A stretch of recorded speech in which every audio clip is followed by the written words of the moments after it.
नमस्कार, आप देख रहे हैं एक देश एक आवाज न्यूज 24 पर अपने देश की खबर। आइए नजर डालते हैं आज की खास खबर पर।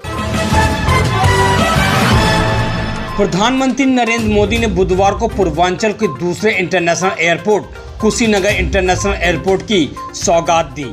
इस दौरान पीएम मोदी ने कहा कि उड़ान योजना के तहत देश में हवाई सेवाओं का तेजी से विस्तार हो रहा है। उड़ान योजना को 4 साल पूरे हो गए हैं। इस दौरान हवाई सेवा के लिए 900 से अधिक रूट को स्वीकृत हुई है और 350 से अधिक रूट पर सेवा भी शुरू हो चुकी है। वर्तमान में देश में 50 एयरपोर्ट चालू हो चुके हैं। आने वाले दिनों में देश में 200 एयरपोर्ट और सी प्लेन का नेटवर्क तैयार होगा। यूपी में कुशीनगर को लेकर 9 एयरपोर्ट की सेवाएं शुरू हो गई हैं। इस दौरान पीएम ने इंटरनेशनल एयरपोर्ट का लोकार्पण करते हुए कहा कि आज दुनिया से कुशीनगर जुड़ चुका है। भारत विश्व भर में फैले बौद्ध अनुयायियों की आस्था का केंद्र है। यह एयरपोर्ट उनकी श्रद्धा को पुष्पांजलि है। यह क्षेत्र सीधे दुनिया से जुड़ गया है। श्रीलंका एयरलाइंस का उतरना इस धरती को नमन करने जैसा है। श्रीलंका से आए लोगों का कुशीनगर गर्व के साथ स्वागत कर रहा है। पीएम ने कहा कि आज महर्षि वाल्मीकि की जयंती है। देश सबका साथ लेकर सबके प्रयास से सबका विकास कर रहा है। उन्होंने कहा कुशीनगर का एयरपोर्ट आशाओं अपेक्षाओं का परिणाम है। इसकी आज खुशी दोहरी है, संतोष का भाव है। पूर्वांचल के प्रतिनिधि के चलते कमिटमेंट पूरा होने की घड़ी है। पूर्वांचल और दुनिया में फैले बौद्ध अनुयायियों को इसके लिए बधाई देने का समय है। कुशीनगर से गजेंद्र मिश्रा के साथ अजय कुमार विश्वकर्मा की रिपोर्ट। एक देश एक आवाज न्यूज 24 पर।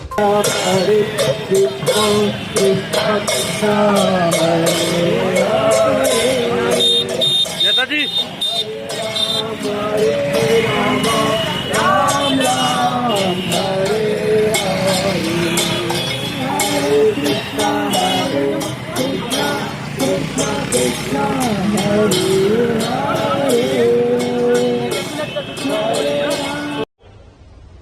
एनआर हो चुकी आज 9वीं। लखनऊ, वाराणसी और कुशीनगर के बाद जेवर भी इंटरनेशनल एयरपोर्ट पर तेजी से काम चल रहा है। इसके अतिरिक्त अयोध्या, अलीगढ़, आजमगढ़, चित्रकूट, मुरादाबाद और श्रावस्ती में भी नए एयरपोर्ट पर काम चल रहा है। यानी एक प्रकार से यूपी के अलग अलग अंचलों में हवाई मार्ग से कनेक्टिविटी बहुत जल्द बहुत मजबूत हो जाएगी। मुझे ये भी जानकारी दी गई है कि अगले कुछ सप्ताह में दिल्ली और कुशीनगर के बीच स्पाइस जेट द्वारा सीधी उड़ान शुरू किया जा रही है। और ज्योतिरादित्य जी ने और भी कुछ डेस्टिनेशन बता दिए हैं। इससे घरेलू यात्रियों को, श्रद्धालुओं को बहुत सुविधा होने जा रही है। साथियों, देश का एविएशन सेक्टर प्रोफेशनली चले, सुविधा और सुरक्षा को प्राथमिकता मिले, इसके लिए हाल में एयर इंडिया से जुड़ा बड़ा कदम देश ने उठाया है। ये कदम भारत के एविएशन सेक्टर को नई ऊर्जा देगा। ऐसा ही एक बड़ा रिफॉर्म डिफेंस एयर स्पेस को सिविल यूज के लिए खोलने से जुड़ा हुआ है। इस फैसले से बहुत सारे एयर रूट पर हवाई यात्रा की दूरी कम हुई है, समय कम हुआ है।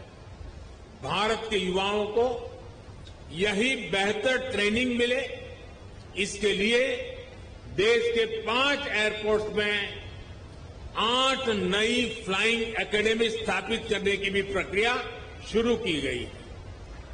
ट्रेनिंग के लिए एयरपोर्ट के उपयोग से जुड़े नियमों को भी सरल किया गया है।